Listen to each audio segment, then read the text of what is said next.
Afternoon, everybody. Afternoon, Fennel. Afternoon, David. Why is everybody saying good morning? It's 2 o'clock in the afternoon. What are you talking about?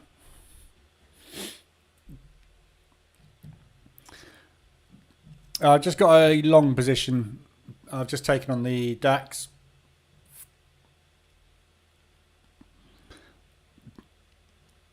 Just a quick trend long. Still pushing up on the DAX. Have been for the last, couple of hours. Afternoon, David. And I've got a short on the pound CAD as well, which was a news trade. I waited for that propulsion move, and then I jumped in when the propulsion move broke the lows. Stopped just above the propulsion, basically. Just obviously the CAD got good news, so just trading off the news. In fact, I'm going to... What should I do with that? I really don't want to be short on the pound CAD, but it's massively extended. But that's just broken out of new lows before the news. And obviously news has pushed down even further. So it's due that pop, but I'm thinking this is maybe the last push. I might just close that out, actually. $160. I'm just going to take it.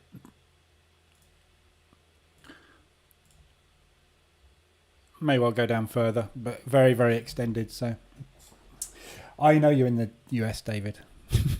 I was only joking. Afternoon, Adrian. I'm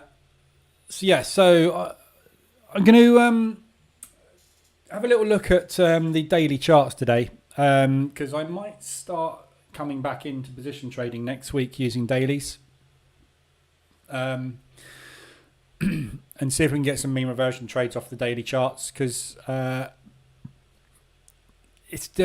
think with the daily charts you've got more chance of getting in because it's all so much slower. You're going to make less money because you're going to get less entries, but it's all a lot slower. So I'm going to potentially look at shoehorning myself back in next week into FX, based on obviously what happens over the weekend. If the weekend all goes wrong, then I won't. But need to get back into the FX pairs, and I don't want to just jump back in with both feet with what's going on at the moment.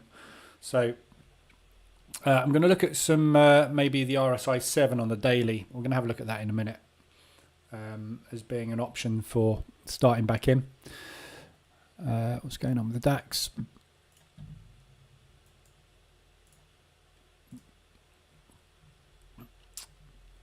So the reason for this long is I got that trade there and I got out up it. God, my exit on this was, you couldn't time it any better.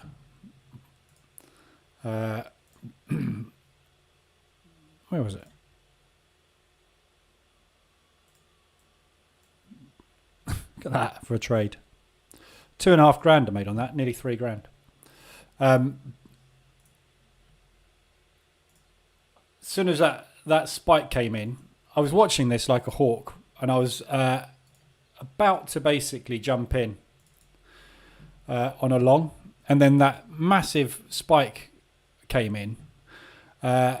So I got in right at the end of that candle, took a second entry there as it started to push up again, and quickly adjusted my TPs, which just happened to be set to push them up to there. So I pushed them up, and it literally went to the pip, pretty much to my TPs. I couldn't have timed that any better. Got out at exactly the high. Really, really nice little trade that. But I've been chopped about a little bit trying to fade it after that. So I've given about, probably 1% back. Trying to fade it because this was off the back of the news, basically. And I'm not convinced that is what should have happened. So I was looking for a fade back down to fill, basically, which I've been playing. I've caught a couple of good trades on it, and I've been stopped out on a couple of trades on it. I've just got one running obviously at the moment over here long, but I've come to the conclusion that it seems to want to go long from here, but it's very, very difficult to see. It's gone very, very flat on me, which has obviously chopped me about a little bit. But I'm going for a long position and see if we can get some movement before the open and maybe get a little push up to the highs there. So I've got a couple of positions on. I'm going to watch these and obviously maybe drag them to break even if we do get them into profit. But it doesn't seem to want to fade. Normally when you see this sort of move happen and it's a it's a fake news event, they usually fade really, really fast. Like literally within an hour or two, they've completed the fade, and it hasn't for some reason. So it's making me think maybe more long than short on it. So I'm just basically trying a long. I've got obviously fairly decent TPs on these, so I'll see if I can ride those up to the highs, but we'll see. Hi Gary. Gary's been lurking. So got that on at the minute. We've had the CAD news, obviously. So CAD news came out positive for the CAD. Substantially, not just a bit, substantially. They're expecting a decent increase, and obviously it's gone up way bigger than that. So yeah, all good basically across the board on that. For the CAD, we've got Michigan sentiment this afternoon as well, but that doesn't tend to really do an awful lot, so the market's not going to hang around and wait for it.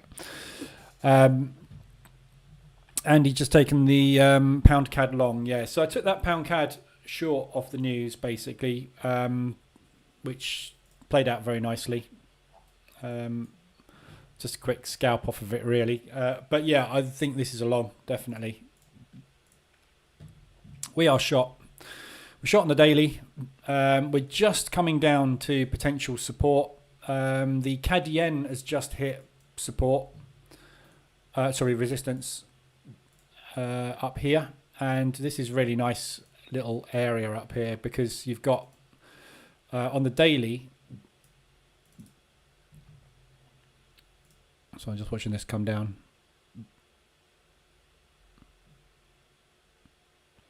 We're just accumulating now, aren't we? Not looking good. So yeah, basically we've got some very nice levels of resistance here coming up. So this is pushed up very, very, very hard, and potentially we've got a good pullback potential on this one as a short. So if you look at this on the 4 hour, we're massively extended. We've just tapped up into resistance. We're just starting to roll over on the hourly as well. So good place to start selling up here. Massively extended on the hourly. We are going to be reliant a little bit on some yen strength though, and that's something we've been lacking. So it's a risky one, I think. But from a double top perspective, it's extended on ADR. We have just had positive CAD news, but it's only unemployment. It's not the end of the world. It's not going to suddenly send. It's not. They haven't decided actually we're going to change interest rates or anything. So there's a good chance we get some negative movement on it. Afternoon Profster. So all these CADs basically all pushed very, very hard, but the pound CAD obviously is very, very, very extended at the moment. We'll have a look at what's gone on today. So ADR wise, anybody US dollar yen. So obviously I know some people took US dollar yen short. We'll have a look at the pound US dollar as well. So this US dollar yen.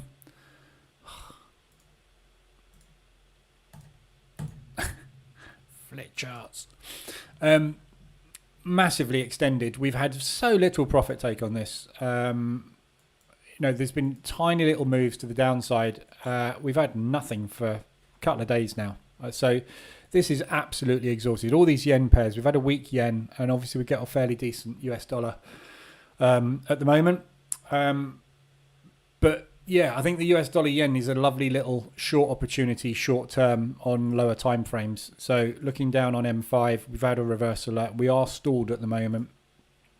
We're getting supported on M15 presently, but very, very extended. So good opportunities there for shorts today based off of ADR reversal as well. The CAD yen and the Swiss yen. Obviously, the CAD yen we know is off the back of the CAD news. The Swiss yen has had a big push up. We looked at this one this morning. M5, we had the reversal. Did we not get a reversal out on that?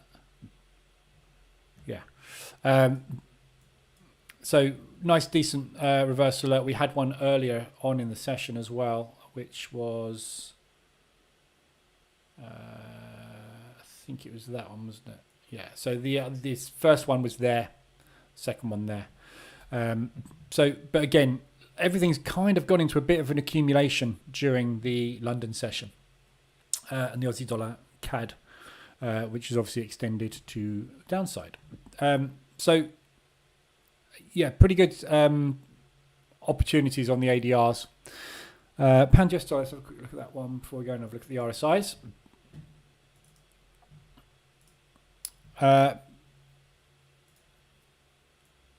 US dollar obviously is a long, so we're looking shorts on the pound US dollar. The pound is very, very on its knees at the moment, obviously. We have just taken out these lows, but we've got no signs of strength coming through. The first break we had, or the first attempted break above those highs, above those lows, got rejected with a massive wick. So we have had a pause candle. The bulls have tried to step in, but immediately battered down out of this propulsion move. So we had a big accumulation and then a drop. So if we're going to continue to get the US dollar strength coming through, I'd be looking really for short opportunities on this. But like with everything at the minute, technical analysis means absolutely nothing. Fundamental analysis, to be honest, means nothing at the moment. It's literally news.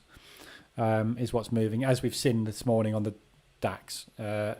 Just like something comes out on the news, just been stopped out on that position, just cancelling out that pending.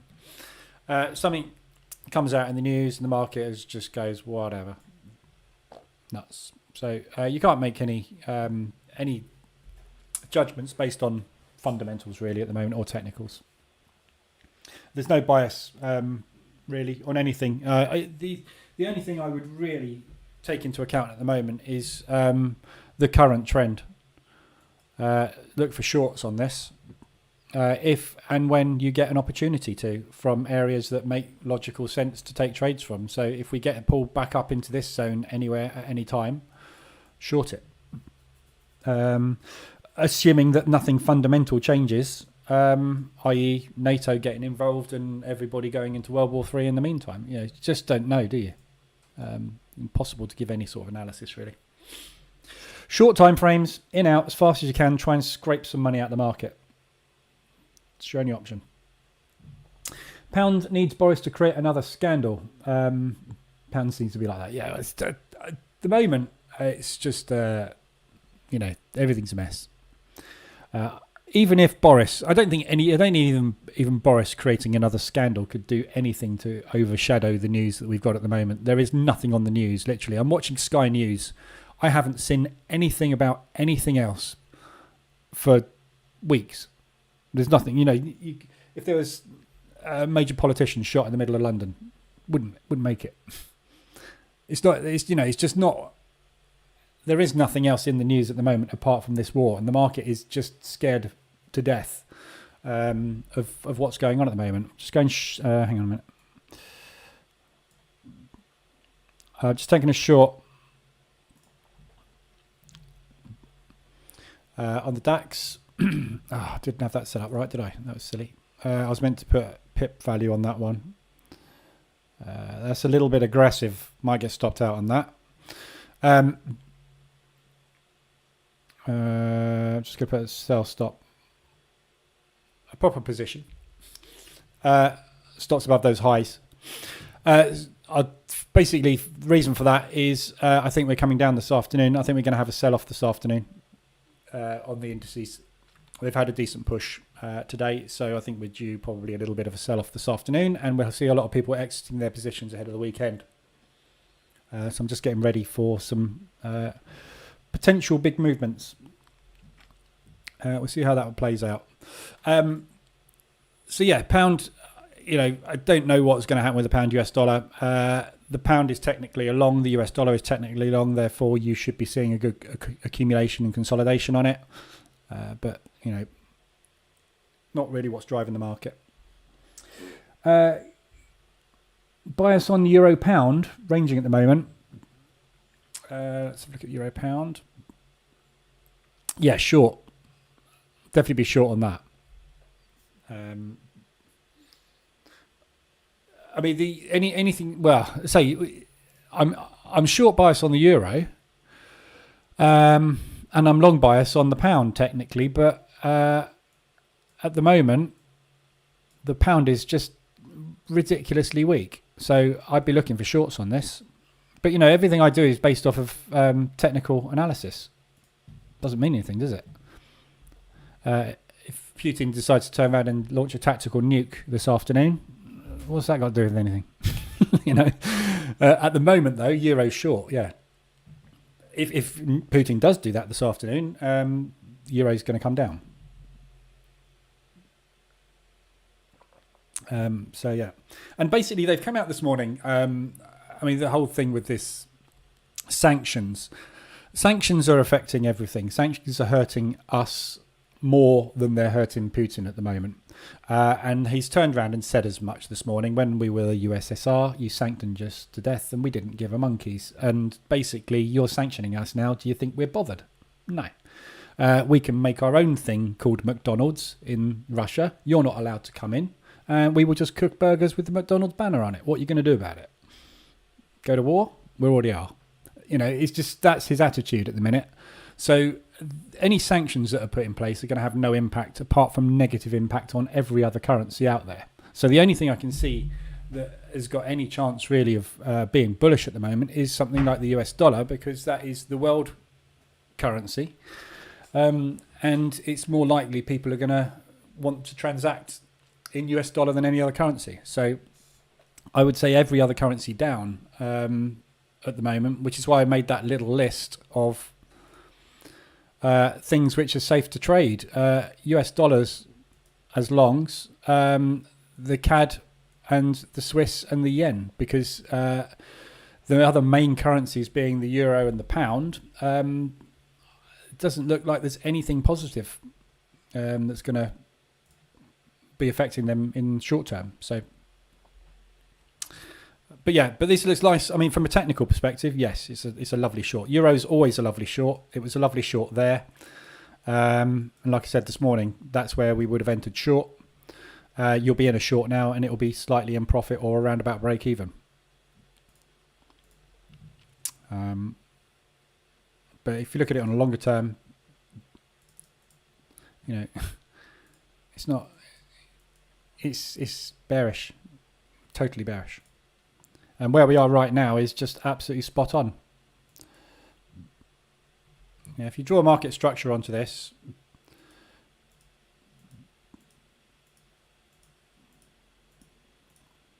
a little bit of a break above there, but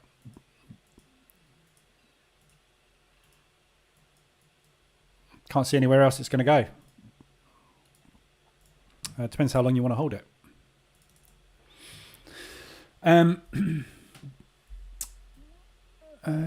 One of my friends took 100 lots on US dollar CAD short before the news. What? That's the best demo trade in the world.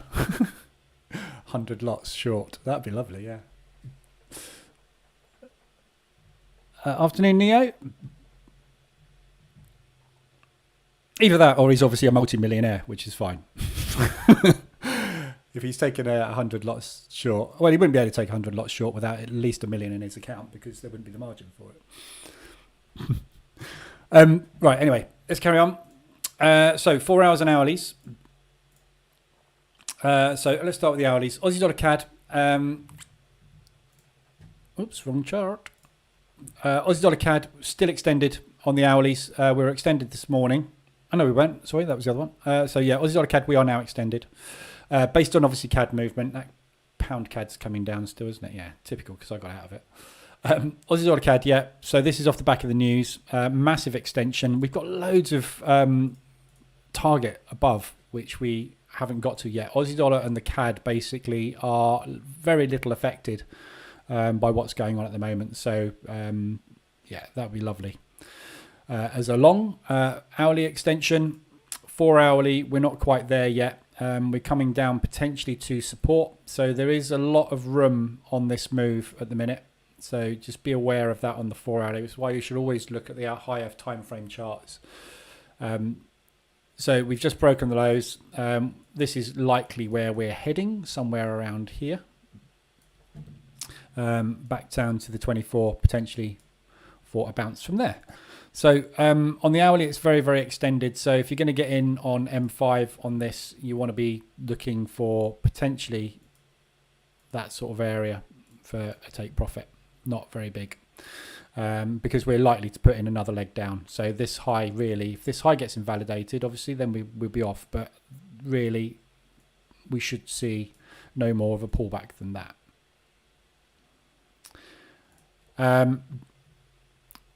CAD Swiss. So the CAD Swiss basically is pushed off to the highs. We've only just got extended on this one as well, again based on the CAD. So again, it's a news trade. It's positive news for the CAD, but it's only unemployment, or employment rather. So it's not something that's going to make a massive impact. So you want to be looking for pullbacks on this one as well. Nicely extended, but look for levels of support to pull back to. The CAD yen. The yen is obviously very, very weak at the moment, so this has managed to get a little bit more extended than the rest. But again, very, very extended on the hourly. Starting to roll over, showing signs of potential weakness coming through. So you've got potential M pattern forming there. Nice propulsion gap, highly likely. You know, these big gaps we get off the back of news nearly always hit. So nearly always hit. So that looks pretty good for a short. Pound CAD, obviously I'm short on, I took my short on that one, I've just taken it off. That one we know is very, very extended across the hourly and the 4 hourly. We're just coming down to support right now on the daily. Okay, so right now look for price action. Potentially a nice little long opportunity down there. What's the ADR on this? 124.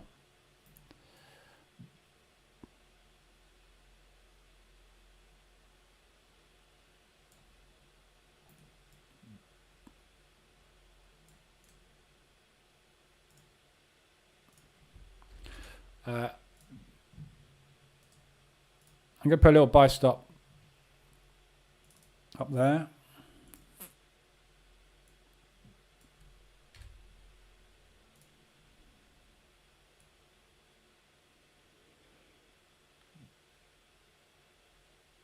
Okay, so that's 1% risk. Giving it a nice wide berth. So if we get that reversal alert here, I'll give it a little bit of room to come down to ADR basically before it pushes back up. If it continues to push down, I'll drag my stop down, my buy stop down on the reversal alert there, and see if we can get into a long on that. Just basically playing the double bottom bounce off the daily chart here. It's very extended on the hourly. It's very extended on the 4 hourly. We're massive, you know, we're extended on the 15 minute. We're obviously extended on the 5 because we just had the news. So nice mean reversion trade, somewhere back up into that propulsion gap this afternoon. So just keep an eye on that one. US dollar yen, we know about, obviously massively extended. We looked at this one this morning. We got the reverse alert. We haven't got anywhere. So we're stuck sideways on this one, but again, massively extended on the hourly. 4 hourly, we're above 80 now. So again, ready for a pullback. Unlikely to reverse, but we need a little bit of yen strength to come in and give us a push down. Franco, morning. Slammed US dollar yen. Excellent. Even 70 lots is the equivalent of 7 million. Yeah. I mean, you can't put 70 lots on. If I've got 500 to 1 leverage, I couldn't put that on unless I've got at least 50 to 100k in my account. So he's obviously loaded. Fair play, but yeah, he's got that much money in his account and he's a good trader like that, and he's over leveraged like that, he's a gambler. You got to say it, which is fine. There's nothing wrong with gambling. I like a gamble. Just don't do it with my trading balance. Didn't get the CAD job number. I think doctored report, probably shoeshine jobs. I don't know. Yeah, I don't know about the CAD number as to what caused it.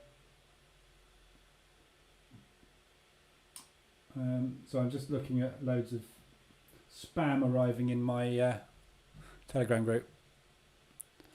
Just banning a load of people. One sec. God, so much crap in Telegram. Even the bots can't handle it. Yeah, the CAD job numbers, they were good, but they weren't that good. That's what I was saying about these CAD trades. The CAD Swiss, the CAD yen. He's had a nice news spike, but it's not a fundamental thing that is going to affect anything specifically. So these should all get faded. All of these spikes that we've had. Quite what we'll get with a fade on them, though, is difficult to tell. So all these pounds, all these CADs that have hit today, they're all good fade opportunities. So yeah, hourlies, pound CAD and US dollar yen we know about. The 4 hourlies, CAD Swiss, which we're looking at now.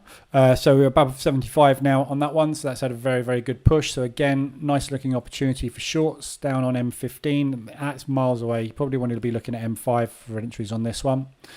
CAD yen, same thing. It's all the same stuff. Yen weakness. CAD yen up there. Obviously starting to come off the highs now. Spot on. A lot of people will be watching this level. So again, it's one of those self-fulfilling prophecies where I'm seeing it, you're seeing it, everyone else is seeing it. People are starting to short it because they're seeing it starting to happen, and it makes it happen. So quite where it's coming back to, though, difficult. That propulsion gap there, really, and there, they're not out of an accumulation, sort of accumulation, I guess. Not really. I would say we're more likely to have a big pullback down to there when we get some yen strength coming through, but we've been missing the yen strength, haven't we? So we've got 2 minutes to the open. Just going to whiz through these. Pound CAD, massively extended. We know that. News hasn't helped. Got my buy stop on that one. Still coming down quite hard. Dragging it down. New Zealand dollar yen.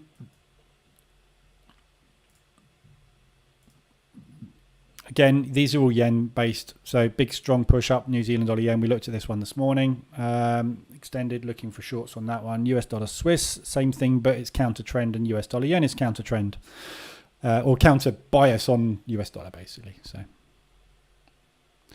but that was really extended. I mean, that's as soon as we get any signs of yen strength coming through, that one's off. Right, let me just quickly whiz over, see what's going on with the open. Look at the Dow. I've got that short on at the minute, which has been triggered on the DAX.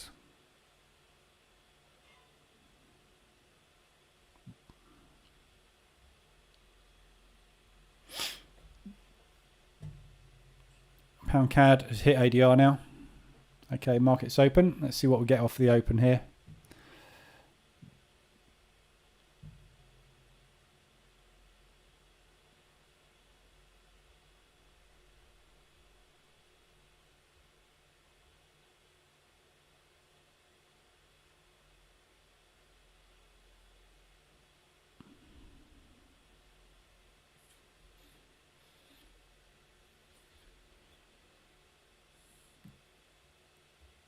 Lagarde's talking at the minute. What's she talking about?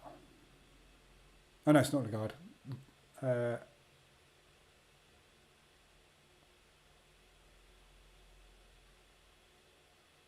no, sorry, it's the EU Commission talking. I thought it was Lagarde. It's not.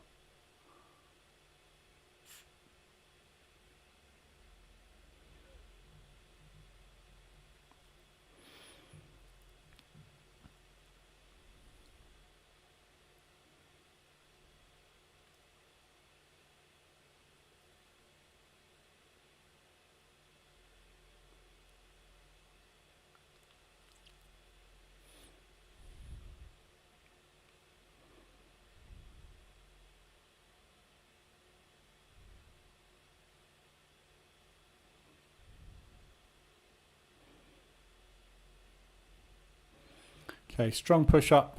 Oops.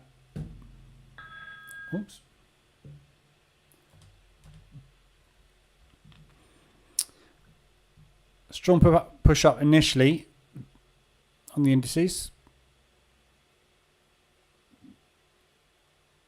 So looking at these on the daily, we've had our little push on the Dow this morning.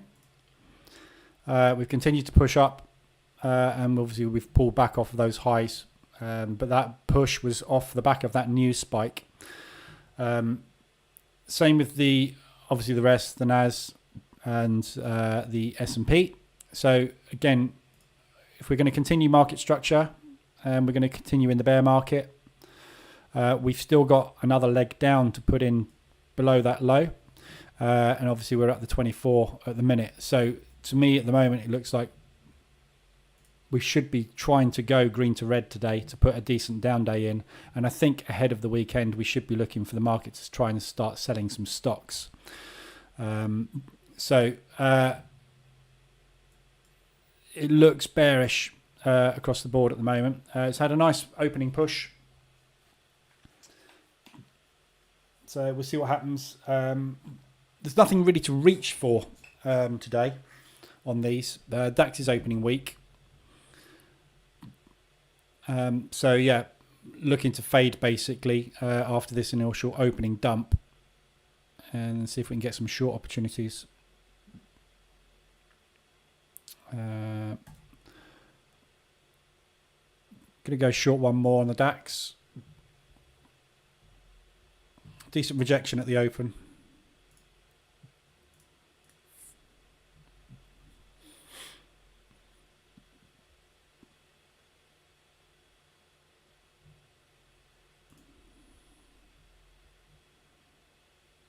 End of your day, Franco, is it? That's nice.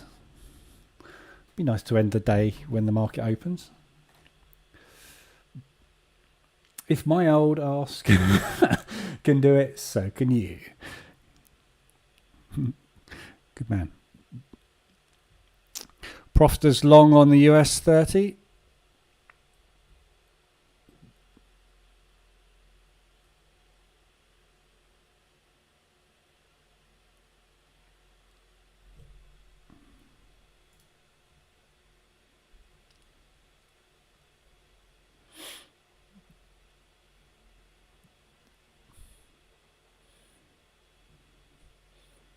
You think it's going to 3,400?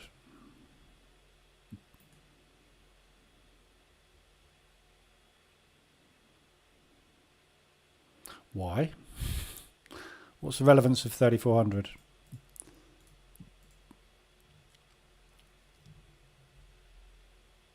It's not going there today. You're thinking it's going there today? That would be the mother of all pushes if it gets up there today.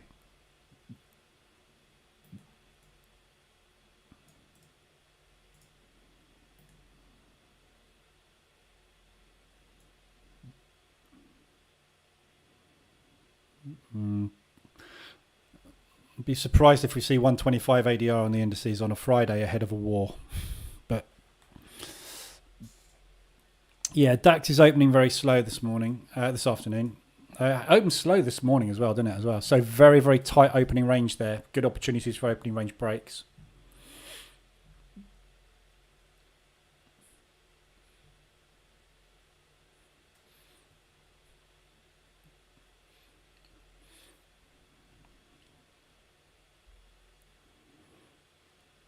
Just need to figure out what impact that has had on today.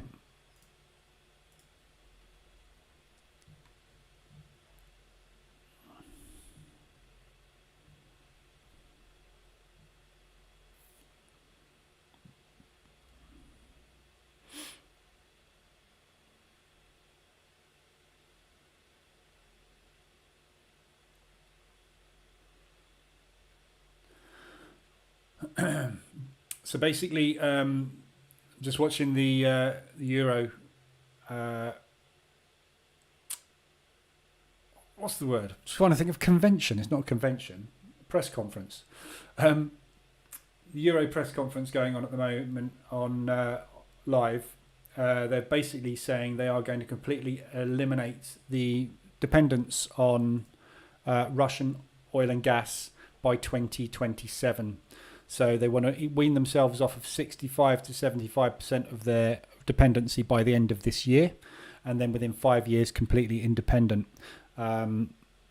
So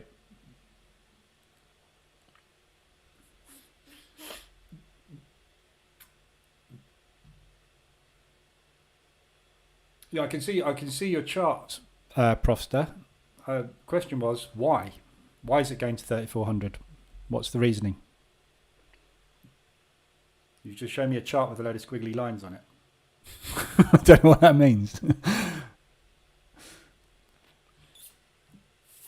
So for the euro to completely remove himself from dependency on oil and gas from Russia, they've obviously got to put in an infrastructure to replace that energy production, which is probably what they're going to be doing, the bond sales, to try and obviously increase some cash.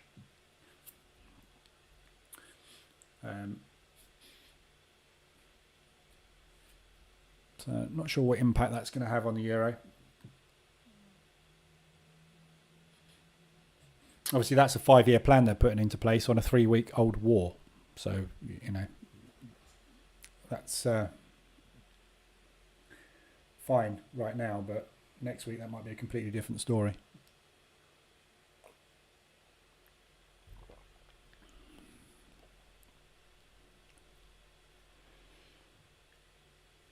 Really in slow motion today.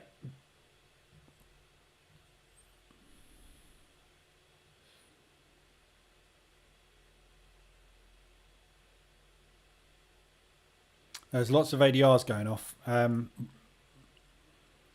Fair bit of movement on the CAD pairs by the looks of things.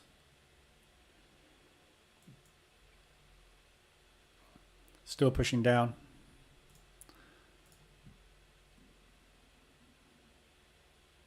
This thing's shot to bits. I'm going to hold for the reversal alert on it though. I'm not going to. So we are at ADR now.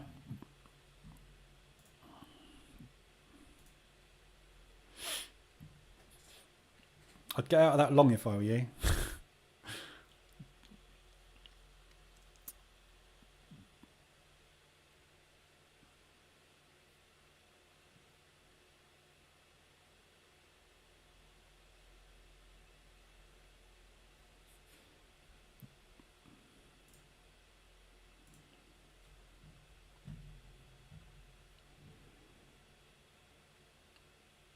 Selling short one more. So basically what you're saying, Profster, is it's broken this trend line.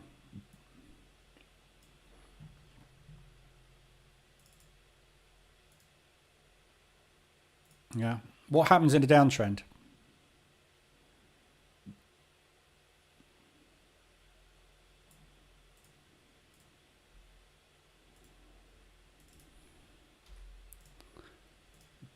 Just saying. TP'd on that. Oh, gutted.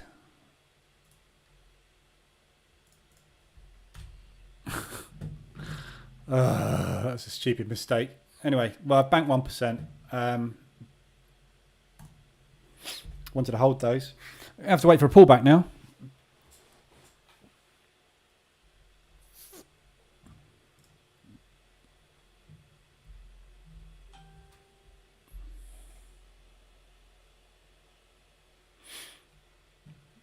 This might be it.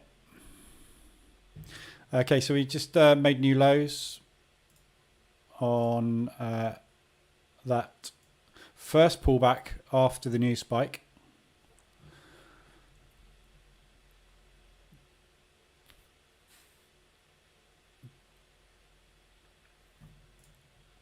Oops. I'm just going to quickly check what the other US indices are up to.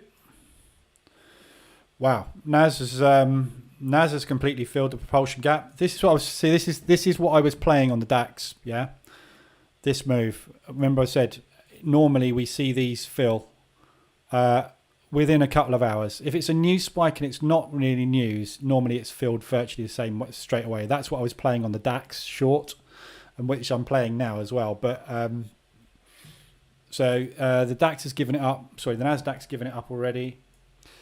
The S&P also has. We haven't got there yet on the Dow. So short opportunities on the Dow until we get this gap, propulsion gap filled.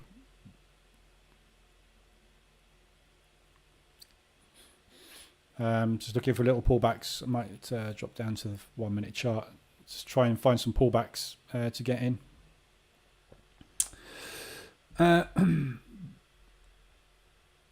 I enabled New York opening range breakout on the EA, but it didn't draw any lines.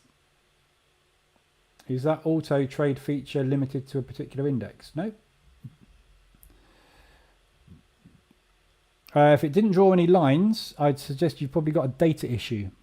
Some people have had a problem with drawing, with the lines being drawn on some brokers for some reason, and I don't know what it is. I've had to say I managed to replicate the problem on I basically put a new MT4 installation up, put the EA on, and it didn't draw the lines. So I basically went out and went up to a higher time frame and loaded a load of data in, switched time frame, and I did this basically, flicked back and loaded loads of data in. Yeah, and then I put the EA back on the chart again and it loaded fine. It's a data issue and I don't know what it is, but some brokers just don't, for some reason. They show you the chart, but the data is not loaded in the background. I think that is what the issue is. I don't really understand it because I've never seen it before, but that's what you need to do. Try that. It's a very odd issue, very hard to replicate.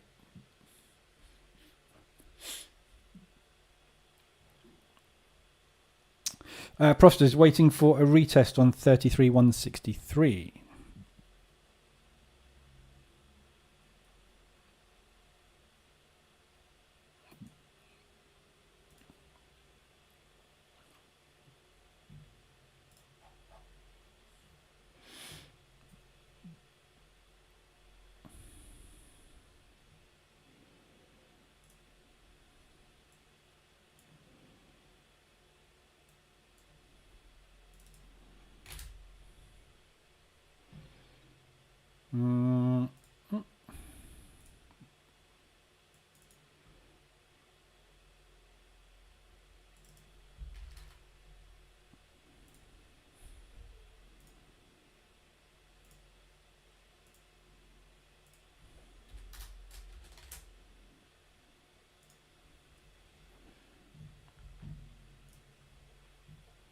So it should just, I mean, when you load the EA up, what it basically does, going short on the DAX on 1 minute, decent stop on this. I'm not getting in super tight because we might pull back a bit further than this. So when you put the EA on the chart, it will automatically look at today's. The first thing it does is it goes, I'm going to find out what the high and the low of whatever you've set was for Frankfurt, and I'm going to see if we are after the open of New York, and then I will find those. Yeah, so basically it says if the time is 5 minutes or more after Frankfurt, find the highs and draw them on the chart. What I think is happening to those people, I mean, there's only a couple of people that have mentioned it, but when you put the A on the chart, it's going, I'm going to find the highs and the lows because we're 5 minutes after, but it doesn't have that data for some reason. When you load the chart, it's not loading the data into your chart, and I don't quite know why, but if you remove the EA and put it back on again, quite often will fix the problem as well. So it's just some weird charty thing.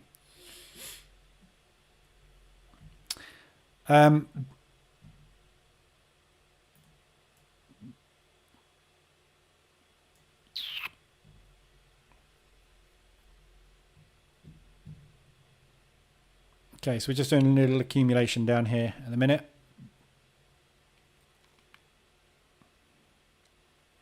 So we've got this zone potentially. I'll be looking for entries. And we have got the potential to come back up, but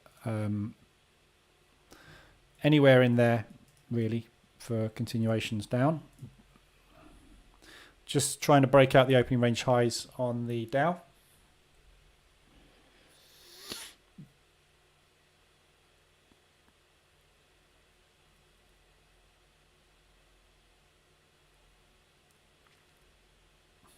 Yeah, the EA comes with draw lines set to false. Yeah, Gary's just said. So check that. If you've enabled the opening range breakout, but you haven't told it to trade, if you've told it to trade the opening range breakout, but you haven't set, yeah, this is probably what your problem is. These are set to default as false. So if you come in here and set it to automatically trade an opening range breakout, but you haven't set it to draw the lines, it's not going to draw the lines in and it can't take the trades. Might be that. Try that. Check pound CAD. Okay, so we've got bullish engulfing gone in pound CAD.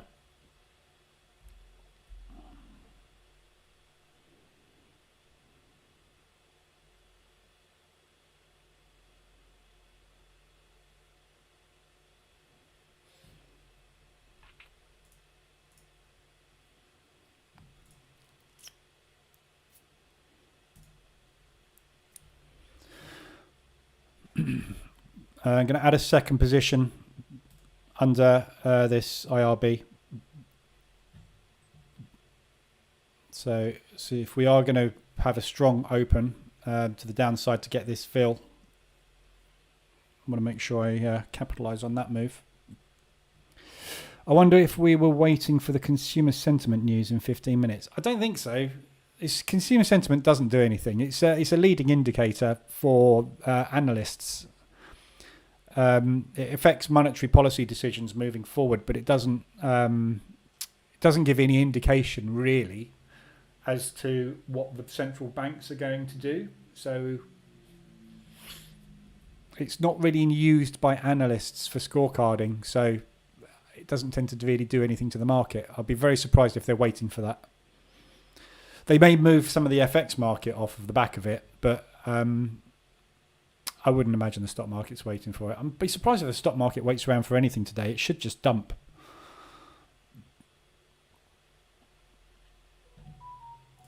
I'm just playing logically here that the fact that people do not want to hold high value stocks if they've bought them this week and they're in profit on them. Speculatively, of course, anybody that the funds, the hedge funds and the pension funds, obviously they will hold whatever they need to hold for their strategy. But anybody that's speculatively in, I think they're going to be out today.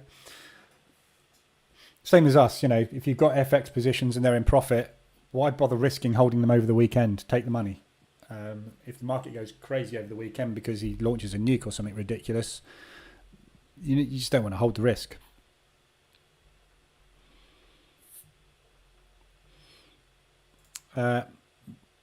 So this accumulation gap has just been tapped into on the Dow. So if that's going to be our sell, we should see the DAX start to drop as well.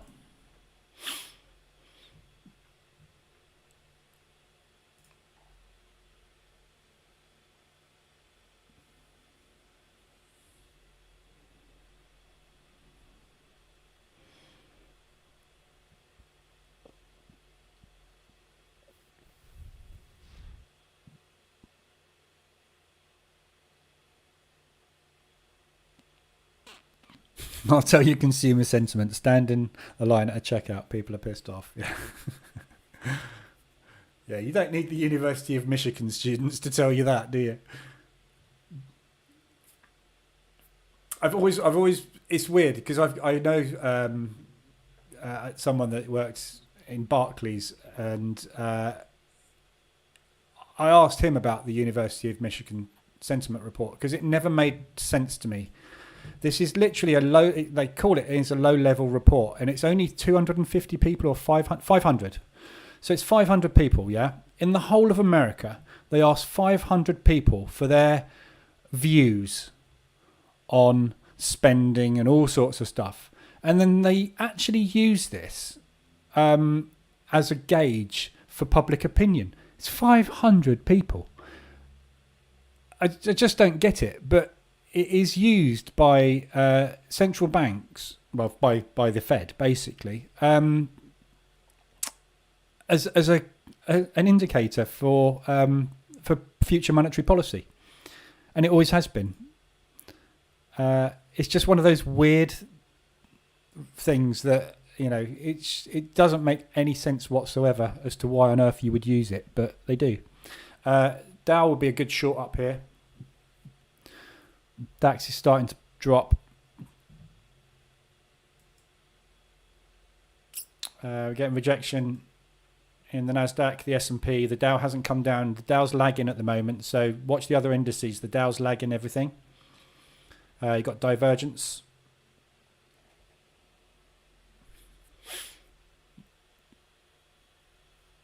Supermarkets around here in southwest England are selling out of fuel by 9 a.m. Really? Are they actually panicking over fuel now? I haven't been to a petrol station for, I don't know, 6 months, 5 months, something like that. I've got no idea what's going on with petrol because I'm electric. I just don't have any reason. I used to go do everything. I used to go and buy alcohol there. I used to go and buy bits and pieces, buy bread and stuff. I just don't go there anymore. Don't need to. But yeah, I mean, he's got the oil. What's happened to oil? We haven't looked at oil, have we? Because I got bored with oil because my trades kept getting stopped out. Yeah, it's still not going anywhere, is it? Oil's after the initial panic, it's kind of settled. If we get down to 102 a barrel, I reckon we'll get a bounce from there. I think that's probably somewhere around $100 to $102 is probably where we'll see a bounce. But how far that bounce will go, anybody's guess. Did I set my 2%? I'm going to get out at 3% because I'm not watching. I'm not paying any attention. We should be good for the gap fill here. But yeah, oil, I don't know. It's not behaving as I thought it would anyway. I thought we were going to skyrocket on this thing. But I don't trade oil, and I was listening to the experts. Obviously, the experts know nothing. The market does what the market does. There's a nice Dow bearish engulfing going in. Rejection at the propulsion move. Nice short. We haven't filled yet. So you got that much space. Looking at somewhere around 132 or 13,242 points.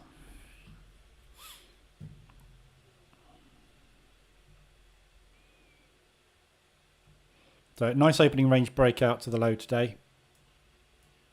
Nice easy trade if you took it.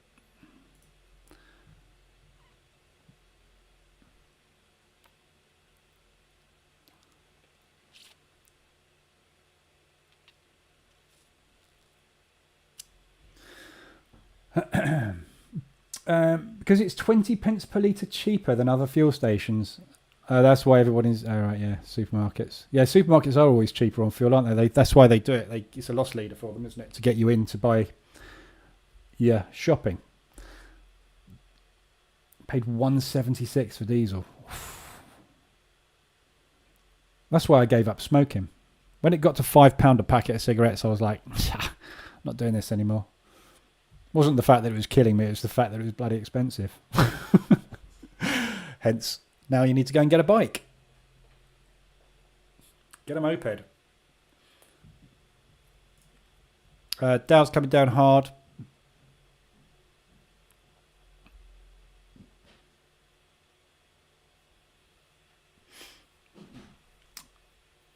Lines drawn okay now. Draw opening range 1 and 2 was set to false. Yeah.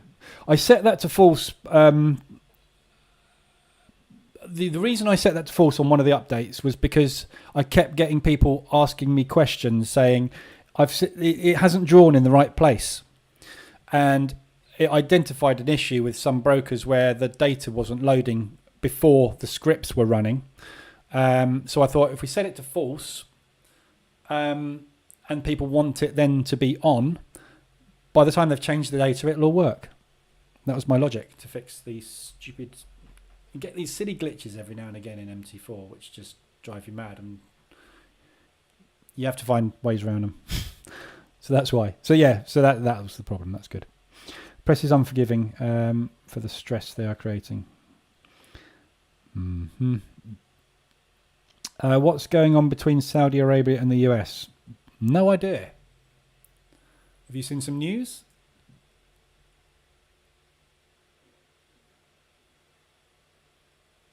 Draghi says Putin doesn't want peace. Ooh, how to state the bleeding obvious.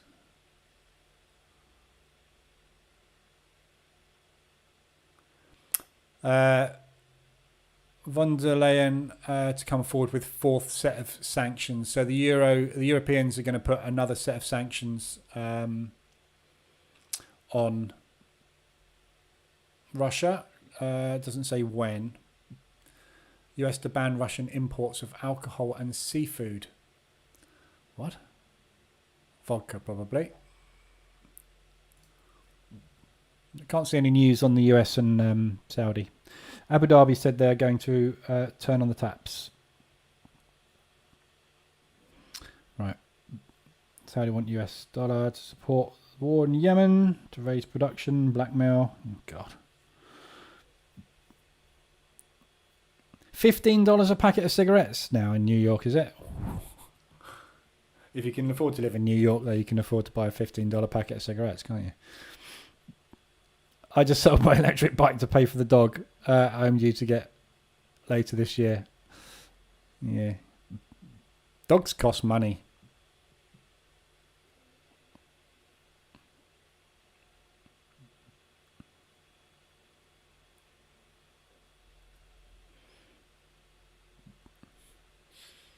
Yeah, this could just be tip of the iceberg with all of this.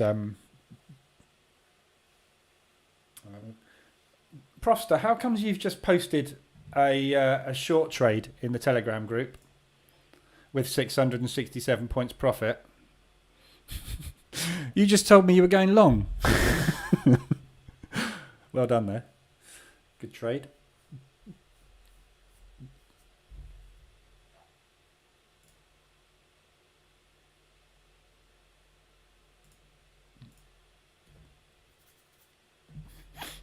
It's looking a bit wicky at the moment.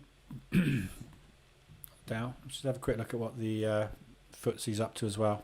So the FTSE's also completed. So we need to be a little bit careful here because the other indices have all completed their fills. So we're basically now back to square one where we were before that knee-jerk reaction to the news came in. What's my chart look like? Oh, it's because that whacking great candle. Look. So it needs to be a little bit careful here. We want to see a reversal alert come in, ideally, just to get these lows broken to show that we are going to hopefully sell off this afternoon. But now this is done. Obviously, before that gap, before that news event, the market was ever so slightly trending up. So there is the potential now that that has been corrected for them to continue with the original move. But Nasdaq's not happy at all. Nas is coming down for new lows on the day. I was just about to put a sell stop under there as well. I'm not going to add to this.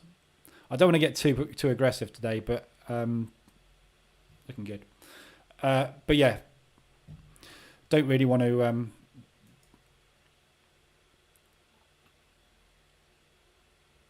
tempt fate, but it does look like they're all coming down pretty hard today.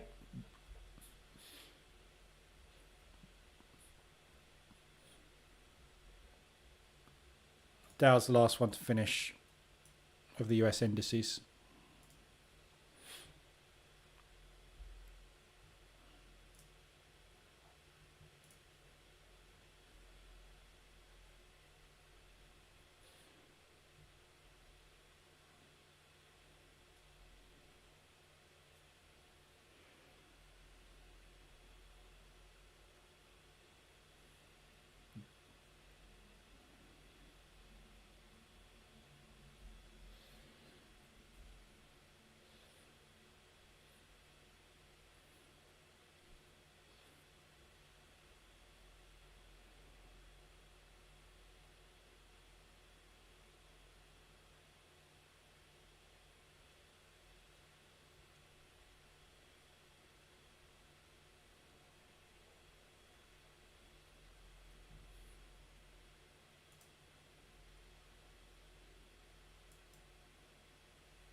Okay, we're starting to push up on the pound CAD.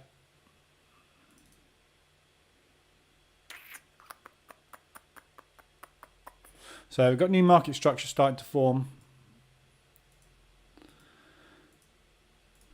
here. Kind of want to see an alert really, but also my head is telling me that this might not go too far.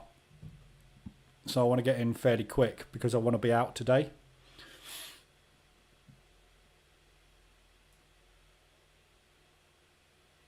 So it's a decent hourly rejection. So I'm just going to move my entry down above the 15-minute highs. Getting a little bit quicker. And I'm going to reduce the risk down to about 0.75% on it, on those lows. Looking for a push back up into the propulsion gap.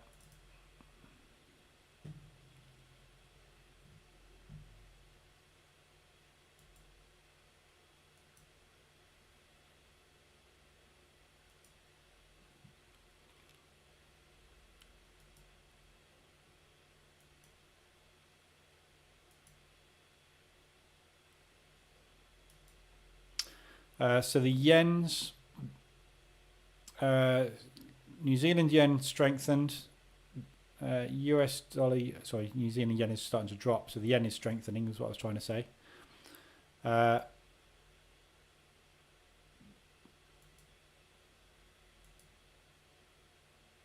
It's not a massive amount going on across the board on the rest of the pairs. So, what's happening with gold? Wow, gold's had a bit of a dip today as well. Okay, so gold's tapped into that double bottom. And pulled back straight up above resistance support. That's a really good, that's a lovely looking gold long. If anybody wants to take a gold.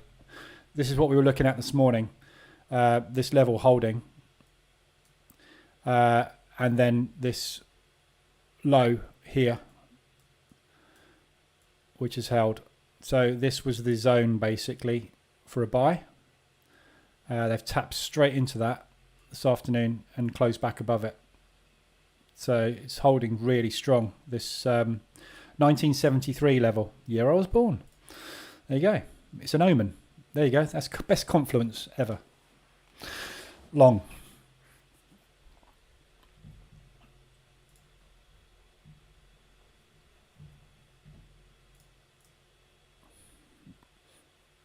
Just closing half off and just moving to break even on that second half. If we do get back up here, I'll add in again, but I just want to bank some.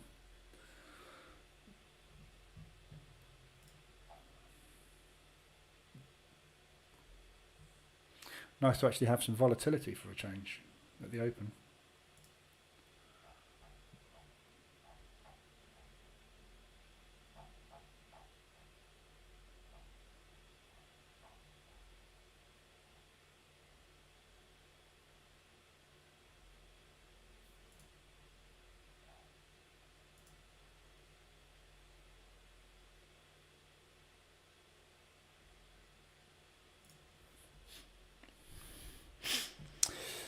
$2,300 for a Labradoodle. Blimey. I've got a cockapoo, which is basically the little version of the Labradoodle. She was only £900, but that was 5 years ago. Before COVID. Prices doubled in COVID. When I will become a millionaire, I will say Lee told me how.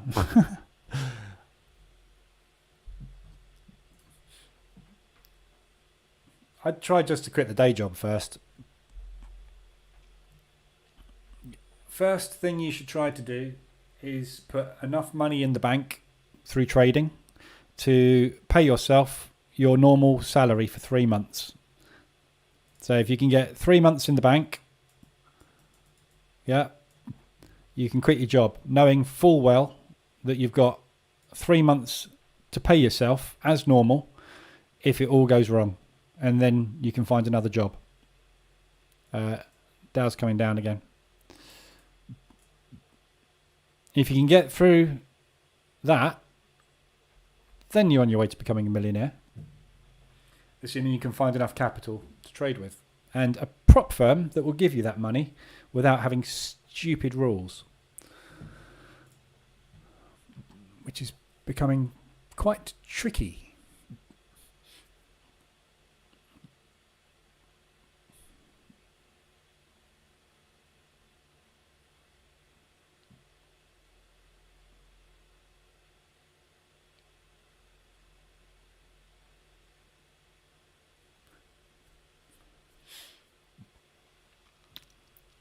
You're 17. You've got plenty of time. Well, if you're 17, you probably haven't got a job that's a proper salary yet. So, best time to do it. Hang on a minute. You're not old enough to trade. You shouldn't be here. I'm not a broker. Which Big Bossman's just said in the Telegram group, which prop firm does not have stupid rules. I'm really struggling to find one, to be honest. The only rule that I don't like is this. So I've just got my dashboard up. I'm just making sure there's nothing on here that's going to get me into trouble. This rule is the one that I cannot bear. If you're going to give me a maximum drawdown, fine. I don't mind, but don't make me have a maximum drawdown on the day, because I might have a bad open and a fantastic finish. If you're going to stop me trading and miss my fantastic finish, I can't manage your funds. What they're basically saying is, if I want to risk 1% on my account every time I take a trade, I can have 3 trades in one day. If I have 4 trades that go against me and my 5th trade is a 5-to-1 risk reward, I'm no good. That is the one. You need to find a prop firm that does not have this stupid trailing drawdown rubbish. But it's difficult to find. So futures, there's futures companies out there that do. So Elite and Apex, you do still have a trailing drawdown, but when you're funded, you don't. And it's trying to find a firm that, if they have a trailing drawdown in evaluation, which these guys do, Funded Trading Plus, they have a trailing drawdown during evaluation, but during your funded account, they don't have a trailing drawdown. So basically, when it hits your max, so your 5, let's say you've got a 50k account and you've got 5k drawdown allowance. When you get to 55k, your trailing drawdown stops at your original. So as you take your balance higher, your drawdown stays exactly where it was at the start, which gives you much more breathing room. So when you do have a bad day, so basically with the prop firms at the moment, the only way to actually, if you can find one that will have a trailing drawdown that stops at your initial balance, you have to have a lucky few days or weeks until you pass your challenge, i.e., you can't have more than X losses in a row, which doesn't happen in the real world. With the best will in the world, you're going to go into a rotation day when you're trying to trend trade, and you're going to get chopped out 6 times, and you're going to go, ugh, I'm giving up for the day. And then you're going to come back tomorrow and you're going to get 5 trades in a row and make 4%. Unfortunately, they've scrapped your account the day before that happened. Yeah, it's not realistic. But I can understand why they do it, because they get $300 odd off of you every time you make a mistake, which is nice. Nice for them, not nice for us. Big Bossman, you can also type in the YouTube chat, you know. You don't have to type in the Telegram group chat. Profster, your dad gives you $600 a month. So you take some of it for trading. How did you get your trading account? Is it, I mean, I guess maybe in your country it's legal to trade underage? I don't know.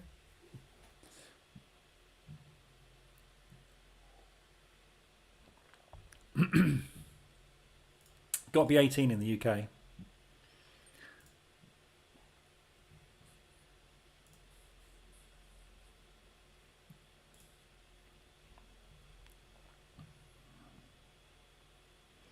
So we've slowed down into an accumulation here.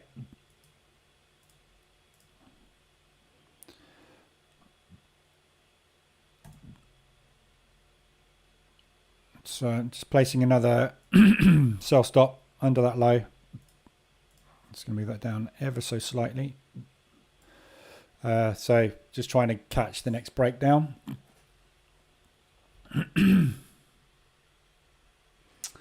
I will never use a funded account. You're going to find it very, very hard to make £1 million if you don't have somewhere in the region of 100 to 150k starting balance for trading. Either that, or you're going to make it possibly by the time you're 50 or 60. You're going to need a funded account if you want to make £1 million. But the best thing to do is not to trade that dream of making £1 million. Trade the dream of working from home and making 6 figures a year. Million's too hard. You try trading a 200, 300k account. It's so hard on the mental. It really is. It's 30, 50k, 100k. You can just about handle it, but your psychology when it goes above those levels really changes. It did for me anyway, but which is why I don't do it. It's too hard.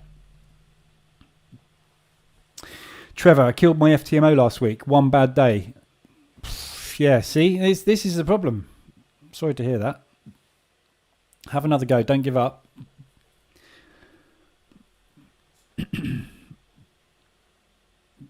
Top Step is alive, but they give such little funds.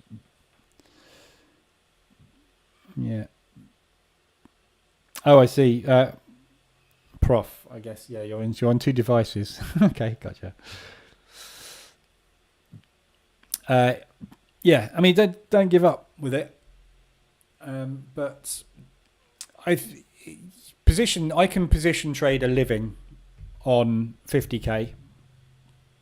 With a stop loss, you need a lot more money because you're going to get stopped out. So, 10 to 15% is enough to pay the mortgage and the bills. Easy. But you're going to need a 50k account plus to do it. That's the thing. Or depending on what, everybody's country is different. I need, if I'm not taking home somewhere in the region of 5 to 10k a month, I can't live. So if I'm going to do a 10% a month profit, I need 100k to trade. And if you can't get 100k together, and that's what you need to make, you've got to go prop firm. Or inherit. Which is obviously the other option. But don't kill your parents. Wouldn't condone that. Just to get hold of a trading account, you may have to wait a while. Hence the prop firm route being the best way. Any way to toggle the scale into winners option? Well, only by opening up and toggling it. There's no button. To be honest, that scale into winners is great.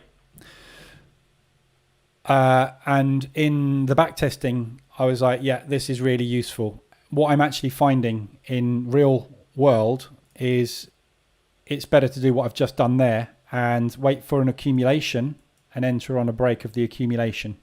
Therefore, it's actually better to use the buttons rather than the auto scaling.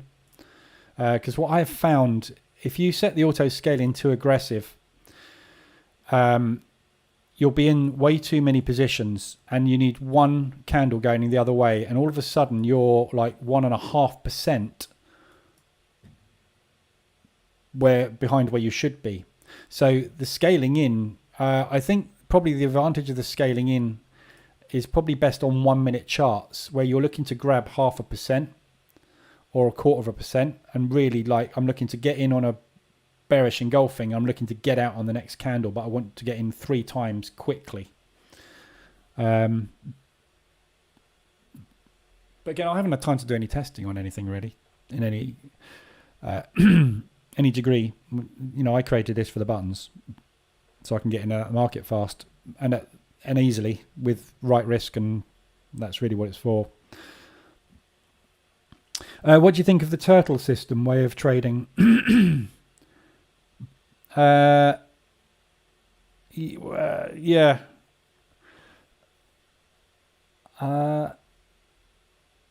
I've got a friend, sort of say friend, an acquaintance in trading that trades sort of that way. It's down to individuals. Go and look up systems and strategies and test them yourself. It's really all you can do. Proster's got an account with his dad's name. That's very naughty.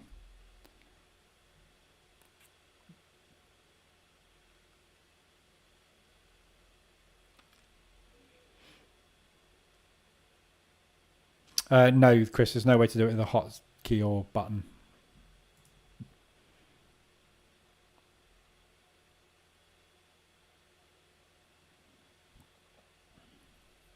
We've really gone into the doldrums here.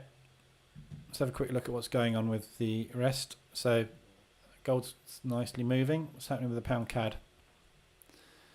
Haven't got triggered in yet. Accumulating. New York's having a bit of a slow open at the moment across the board by the looks of things. There's not really anything moving, is there?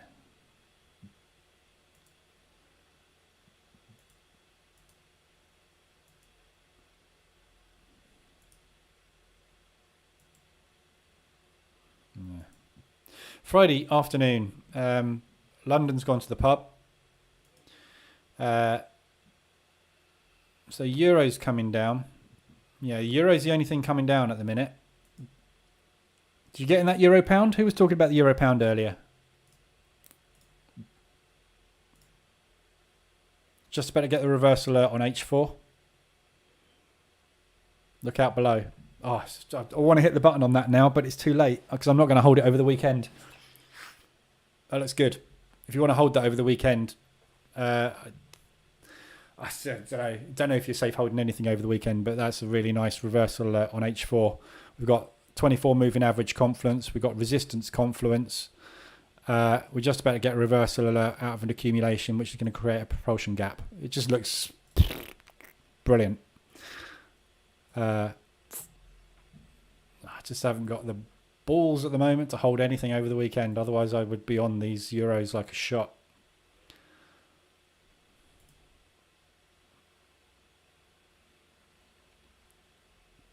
I don't think I can. I don't think I can hold over the weekend with this account anyway.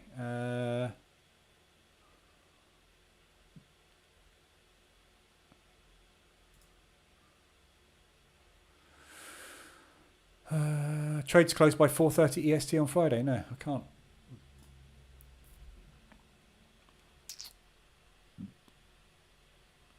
EU wants to move. Yeah, I was just looking at EU. Yeah, bearish price action across the board on the euros. It's the only thing moving at the moment. The US dollar, yeah, I mean, it's pushing up, but it's not nothing dramatic at the minute. We've got no news, have we? So we've had the UOM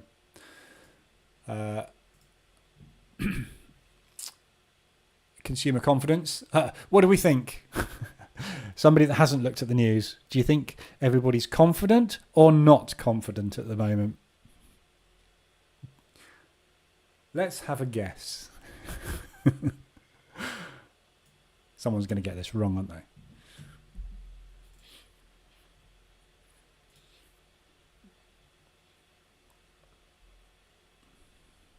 Drum roll, please. Not confident.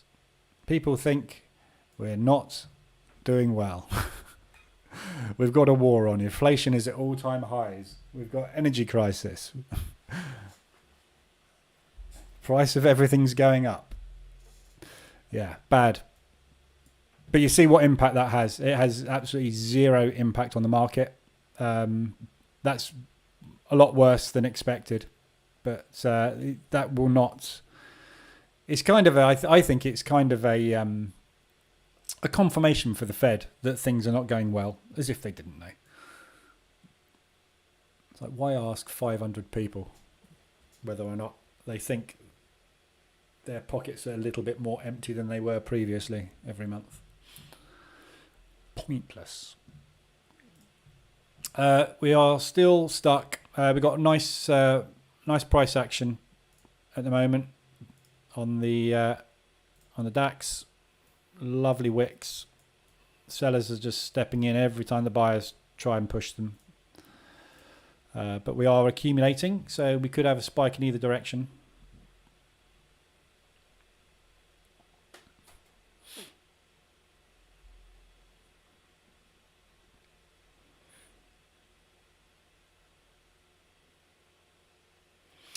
Still, I didn't understand. What is the US dollar index like?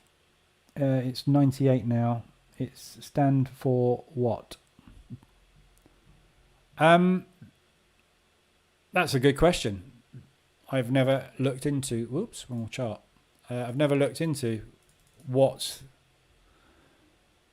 the number actually is on the US dollar index.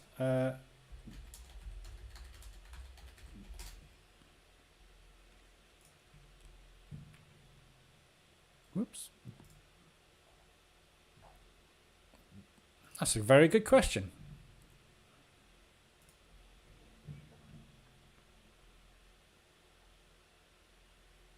Oh, Christ. Websites which are just full of adverts, they just don't load. What is... I'm going to put into Google, what is US dollar index? Investopedia definition. There we go. As a measure of the value of the US dollar relative to the value of a basket of currencies. Right, so it's weighted against the other majors, basically, by the looks of things. So it's just how well the US dollar is doing against all of the other majors: pound, euro, yen, CAD. So it's just an index of how it's standing up against everything else. Mainly, I think the reason everybody looks at the US dollar index is because it is the leading currency. It's the world currency. It's what everybody transacts in. So it's important as to how this is performing against the rest of the world. So it's kind of like the US against the rest of the world. Which I kind of knew, but I didn't really... Yeah, I never really looked at the definition of it. But yeah, it's just basically what's the US dollar doing. There you go. There's the answer. Never really bothered, to be honest, because it's basically what's the US dollar doing. If that's going up, everything else is going down, typically, is what tends to happen. So now, obviously, I know the logical sense as to why that happens.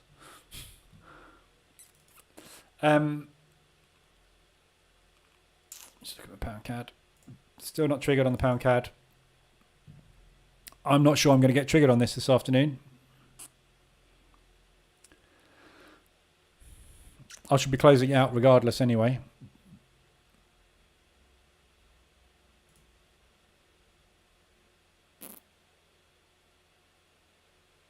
So I've triggered into the second position on the DAX. Not very convincing, is it?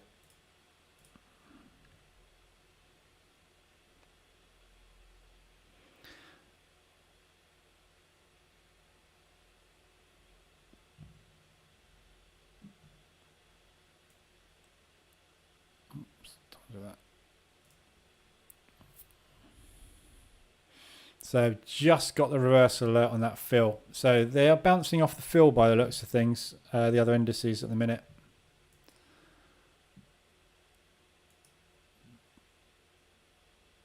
A little bit of buying strength coming through.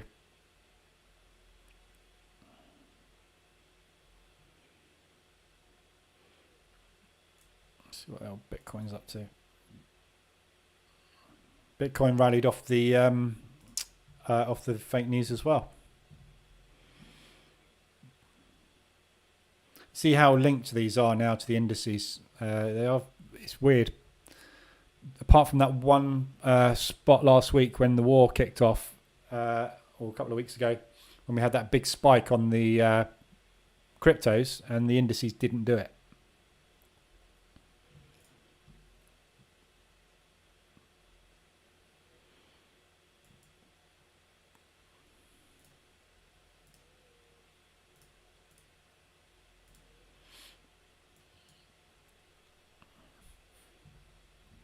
Rejection there.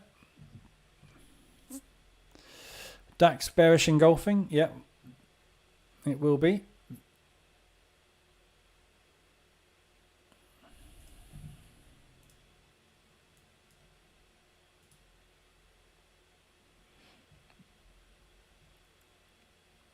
We are just coming into this. It's this spike here. We still haven't got down to there yet. I still think we're going to come down to there on the DAX, but there's a bit of buying pressure coming through on the other stocks at the minute, so it's struggling to get anywhere. But when we get to this wick here, that'll be kind of the deciding point as to whether or not we're going to continue down for the day or we're going to push up. So we've done a fairly decent daily move. Daily range is done already. It's whether or not we're going to go green to red today. I think we've got a good chance of going green to red today. But it may not happen till after lunch, New York. End of day sell-off. But I've had a pretty good day today, so I don't really want to play an end of day sell-off because it can be difficult to time.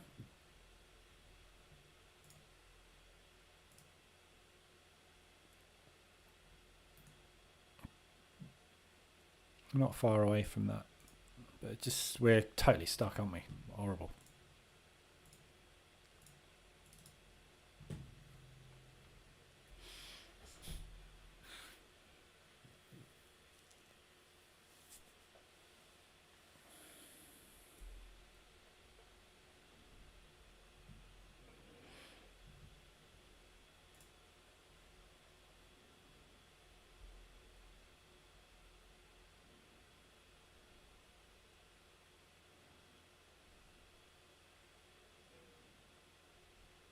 There's a long wick entry potentially on the Dow.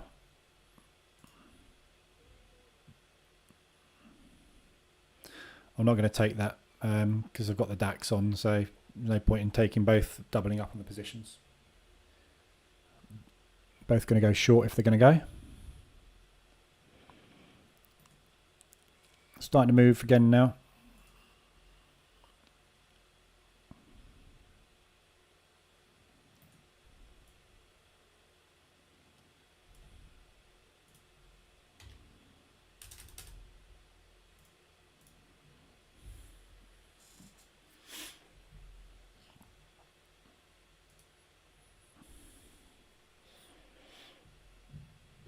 IRB entry just coming up as well.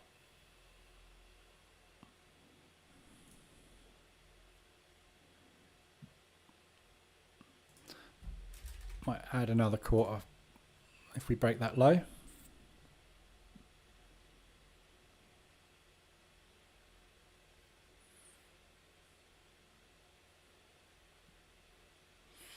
Who thinks the battle for Kiev is going to be this weekend? Been watching the build-up on. It looks all that massive column of troops that they had moving in. They're all doing a pincer sort of surrounding movement on Kiev at the moment, and they've got batteries set up, rocket launchers set up all over the place. So it looks like this weekend could be the weekend they try, or very soon, next couple of days, when they start to push into Kiev potentially. But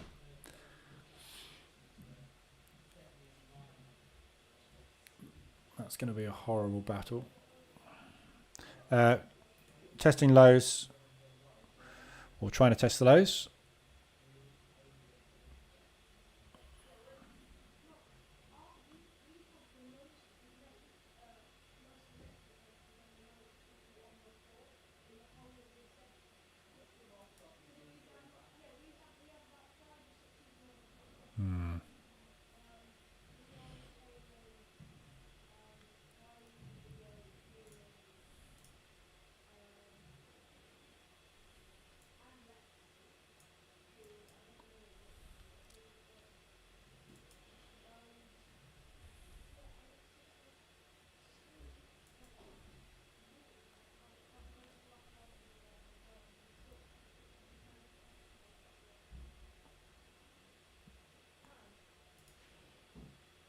Okay, and going with another sell stop right under these lows. So if we tick down below these lows, we might get a little pop out the bottom. Just watching what the other indices are up to. They're all looking like they're starting to want to go, but we are still literally in this half an hour accumulation across the board. So just a bit worried about a big pop out the top. Looks like we're going to go one way or the other in a minute.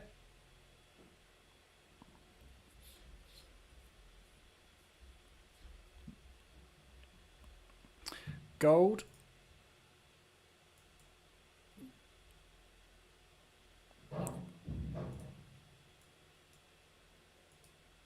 Nice double bottom, long.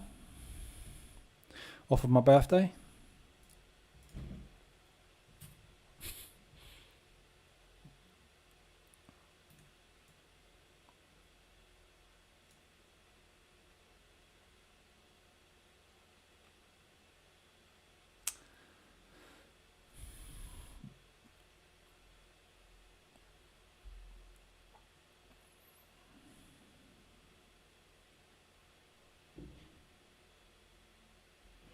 Didn't make the lows on that candle.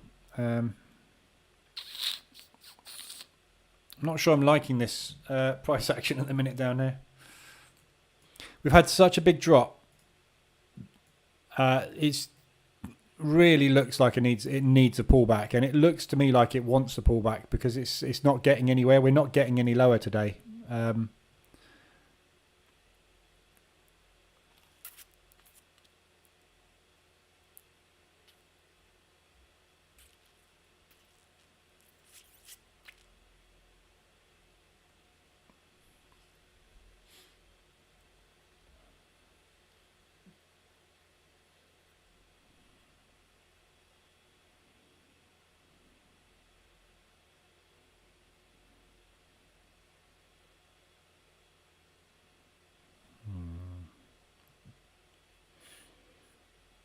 Prosty. 2 years older than you, Trevor. No, I don't like being old. I'm not old. Yeah. What is old these days? Old is when you stop being able to function as if you normally want to live.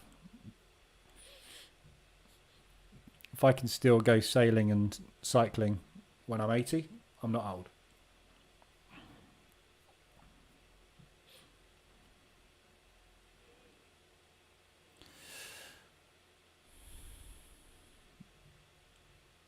There's something about to happen. This is a long accumulation.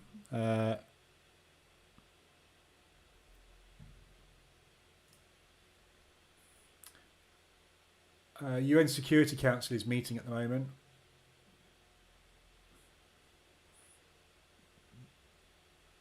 There's a lot of talk. You know what? There's so much talking going on, and so little action. President, it's Biden speaking.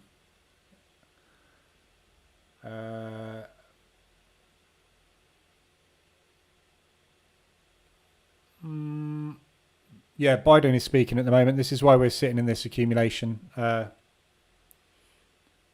Just waiting for him to say something, potentially.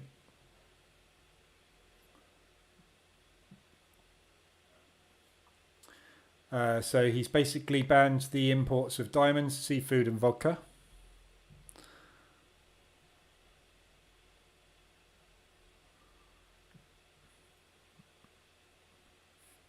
I'm pretty sure the Russians will be able to consume the rest of the vodka. That's not a problem.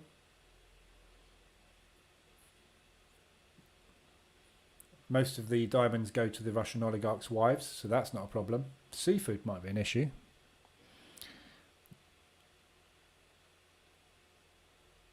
Tiswas and grain chill days. See, Trevor knows. That's why I keep saying Tiswas. I said it earlier to my wife. Tiswas. Tiswas means mess for those that don't know what Tiswas is, but it was a TV show.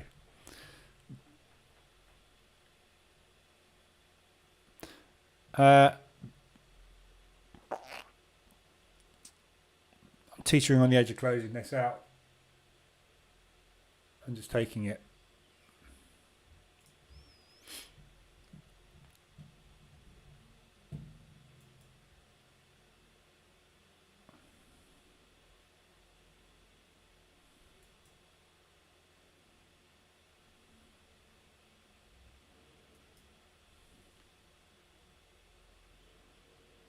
Dollar's still pushing up.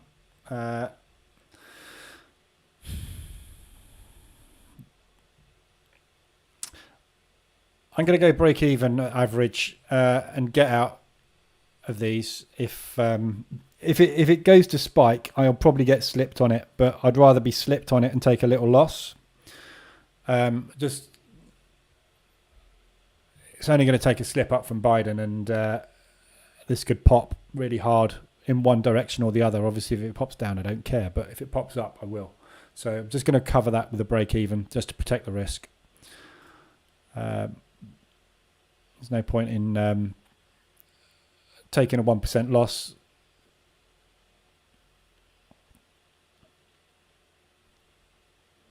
Euro CAD is 125 now. Still pushing down. Pound CAD, I assume, is going the same way. Pound CAD's pushed down as well. I'm not going to get this trade on. It's nearly 4 o'clock in the afternoon. Even if I get this trade triggered, I suppose I could probably get a good hour or two movement out of it. Up to there, couldn't we? Just to see what the reward's going to be on it, whether it's actually worth keeping this on.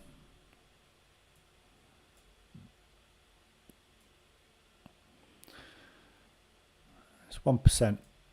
So I'm targeting basically 1% on it. Somewhere up in there. It needs to get there today though, because I need to close it out. So if it triggers, it triggers. If it doesn't, it doesn't. Okay, that looks like the end of Biden's speech. So he's not said anything. The Dow is off. I'm going to get stopped out on this. Dow's rallying, so DAX will get dragged with it probably.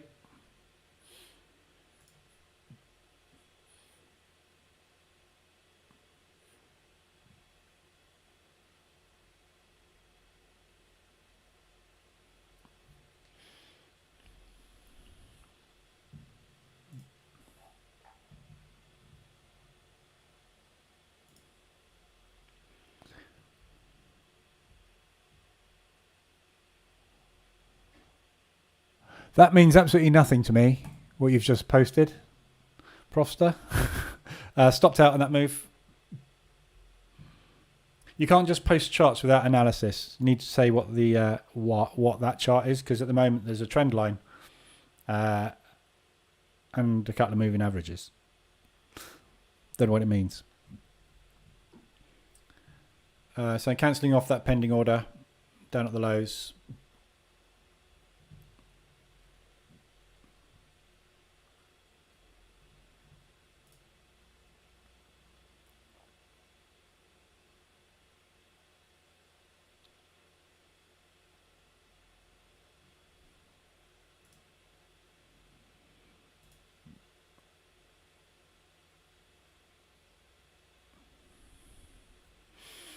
We are rejecting again.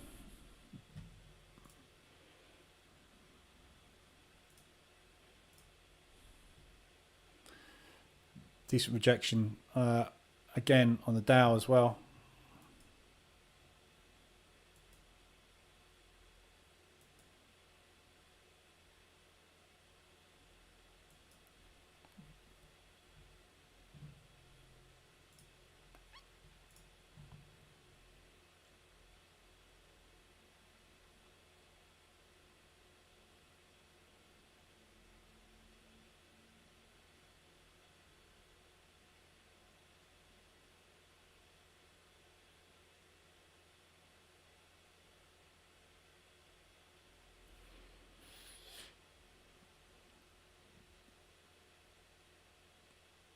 Okay, try one more under the low.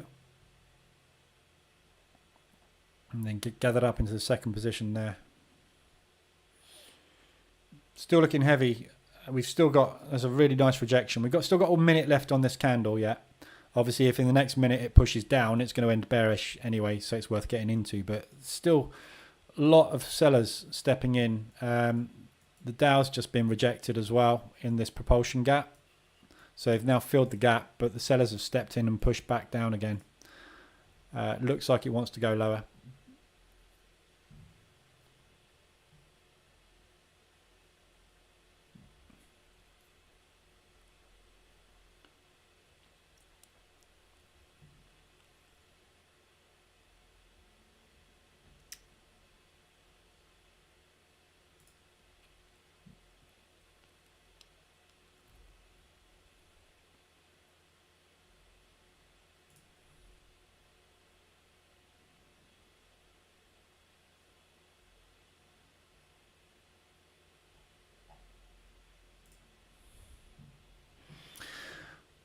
Oh, didn't get me in, look. 2 seconds. New candle. Okay, so a nice long wick. I'm just going to move down just under the wick.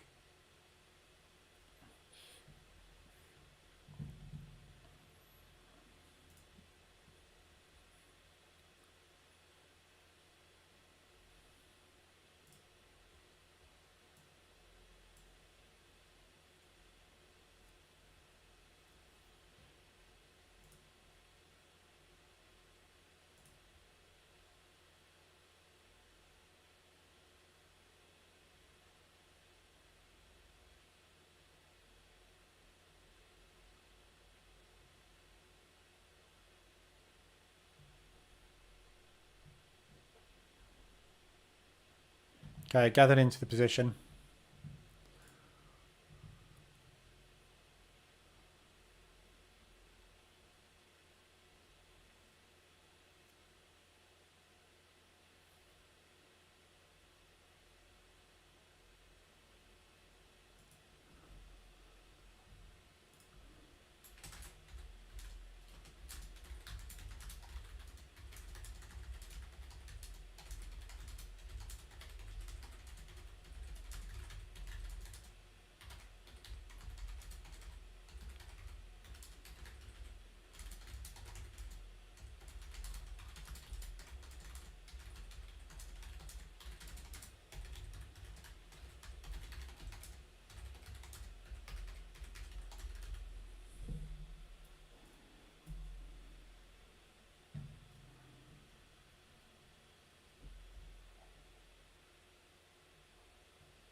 Frosto, respect to that trend line.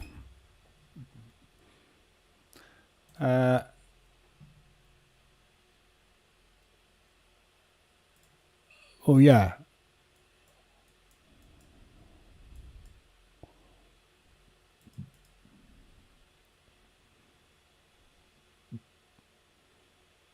Well, I don't trade trend lines, but yeah, looks like it's respected that triangle, that trend line.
Okay, still in the doldrums. Not really going anywhere at the minute.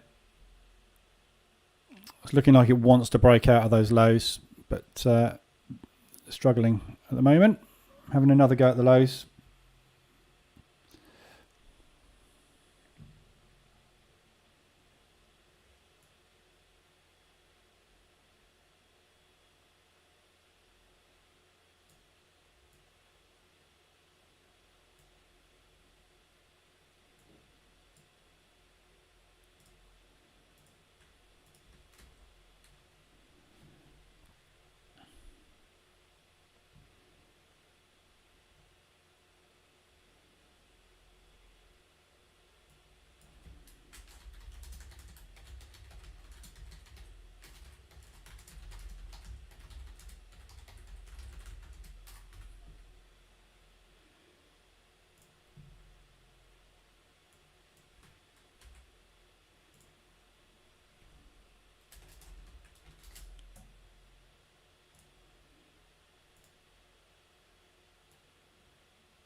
So I'm just multitasking while the market's not doing anything. So I'm just sitting. I'm just curious. I'm just sitting here, obviously, not saying anything. But there's not a lot to say, is there? Not a lot happening. Okay, we're breaking up that. So I'm just closing that out.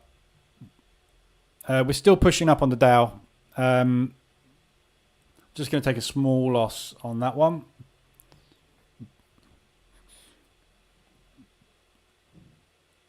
Indices are pushing up, so DAX is going to push up likely with them. We're doing a bit of a pullback, so I think we'll probably get this gap fill done, but it's just not happening at the minute. And the danger is, as happened there, you're just going to get slightly chopped to pieces if we're trying to trade this with any decent uh, lot size. So it's just not really worth. I mean, the reward on it is just so small compared to the possibility of getting chopped out 2 or 3 times on it. So I'm probably going to call it a day on that. So yeah, I think I might call it a day there in total because I'm pretty much done. Not a bad day today, for just over 4%, which is nice.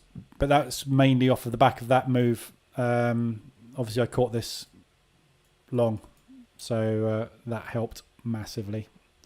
But apart from that, there's not really an awful lot going on this afternoon. So I'm going to play this pound CAD. If I get triggered into this pound CAD, in fact, I'm actually going to reduce the stop even tighter on that. Underneath this low here. So if this gets triggered on a break of that high, I'm not going to wait for the reversal alert because it's just been accumulating far too long. So by the time you get the reversal alert, there's nothing left. So I'm going to wait for this accumulation. If we get the break of the accumulation, I'm just going to target the bottom of that propulsion gap, which is underneath that resistance. Obviously, the market structure on that will then be like that. So this will be the most recent low, so stops being moved up there. If that doesn't trigger, I'll just shut it. So it's coming back down a little bit now. But yeah, there's nothing much else going on this afternoon. It's dead, isn't it? Which I'm surprised about. I was expecting a bigger sell-off than we've got on that this afternoon. Cool, what's happened there? Oh, that's all the it's all the labels of the price action. So yeah, I was expecting a much bigger sell-off than that this afternoon, but we haven't had it. So if there is a possibility of a green to red move, but very difficult one to sort of call because at the moment we haven't got a pullback yet today. Normally we'd be looking for a pullback so that we can start getting some entries with market structure, but we haven't even had a pullback yet, and I can't really wait around. So we are also approaching potentially the support. If this isn't going to break down today, we could potentially just go into a rotation for New York, which is not going to be good anyway. So doldrums, unfortunately. But if you've got any positions on, obviously, if you've got anything that's in drawdown, hedge it. I would over the weekend just in case. Still morning in New York. Could pick up some to close their day out. Yeah, I think we're either going to get an end of day rally. We often get that end of day flush, don't we? But at the minute where we are, we've gone nowhere. So we could get this flush out a bit later on. It would have to be a kind of a longer term play though, I think, really this afternoon. And I'm not quite sure where it would want to go. I mean, if we're going to go green to red today, we got to get all the way back down there, which is 125 ADR. But that's mainly off the back of this obviously huge wick that we've had put in. So I don't know. Not sure today. I'm wondering if maybe this was an unload of the positions. And we're now ready for the weekend. I don't know. Difficult to call. But if you're going to get in with anything and you're going to play the end of day move, if we are going to have a sell-off this afternoon, which I would kind of expect to be more of a sell-off than a push, you can always get in on any time frame, but just keep a really decent stop on it. So it's not going to be a high money trade, but yeah, it'd be a nice little end to the week sort of trade, but difficult. I didn't actually cover, did I, today? What I was planning on doing with the daily. So I might look at that on Monday with you. So basically, just to give you a heads up, I was looking at using the 7 on the daily for entries. So looking for anything that's extended on probably 30 actually, 30.70 on the daily on the 7, because what you tend to get is when you're extended on the 7 on the daily, you tend to get a pullback day. It's a well-known strategy in stocks, and it works actually in everything. But the 7 on the daily is considered to be oversold and overbought on the RSI. So I was looking at the possibility of using that as an initial filter, and then using the hourly RSI extension as a second filter, and then using M5 to get in on mean reversion. And so basically using 2 time frames on the RSI. So looking at the daily. So one of my dashboards basically I would set up to be a daily dash, and then I'd have a 4 hour, and then I'd have an hourly dash. Obviously I have the 4 hour and the hourly anyway. And then when we get extended on the hourly, when the daily RSI is extended, then look to get in on M5. And that just gives us that little bit of extra, really extended on the daily, as well as a lower time frame entry. So it should help filter out any big squeezes. I mean, obviously this is an index, so it's a little bit different, and we're in a bear trend. So we would look obviously for extensions above at the moment for shorts on those. So you still need kind of a directional bias in line with the trend, but that's the plan anyway. So but I'll look into that in more detail on Monday, and then that's my kind of plan really, I think, for getting into FX pairs moving forward. Is just start slowly on some pairs and do that. Zelensky's just addressed the Polish National Assembly as well. He's doing the calls around. So he did our government this week as well. So he's rallying support basically for Ukraine. Obviously nobody's not saying yes to him, but obviously nobody can go in because of NATO. So I think he's probably worried about Kiev over the weekend, because that's where he is. Okay, so I'm going to leave it there. Come into the Telegram group if you've got any questions or need any help with anything. Otherwise, I will be back Monday at 7:50 in the morning for the Frankfurt session. We'll have a look at where we are with what's happened over the weekend. News-wise, there's nothing obviously over the weekend. And next week we've got nothing on Monday again. Another dead Monday. Daylight savings time shifts. Oh, God, I hate that. And then Aussie monetary policy meeting minutes. We've got PPI. We've got a few bits and pieces next week, and FOMC. So forecast rate change next week. So hopefully that is all going to kick off next week with the US dollar. So we'll see what happens. But there's lots of news next week. Really good news week. FOMC tends to be a fairly quiet opening week, but open to the week, and then it all kicks off midweek. So so have a good one. Hopefully you all can make some money this afternoon if you're going to be carrying on trading. If not, have a good weekend, and I'll be back 7:50 Monday morning. We'll have a look at the markets and see where we go next week. All right, have a good one.